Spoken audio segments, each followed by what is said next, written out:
Ah, e é dessa forma então que se faz para colocar o som de carregando no Samsung M15.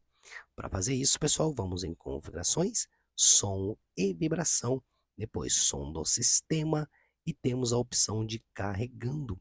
Então, pessoal, se você quer que saia som ao colocar o seu M15 para carregar, tá ok? Habilite essa opção. Habilitado, ele vai emitir um som quando você colocar ele para carregar, tá ok? Feito isso, só retornar aqui e pronto. Espero que esse vídeo tenha te ajudado de alguma forma e até a próxima. Tchau, tchau.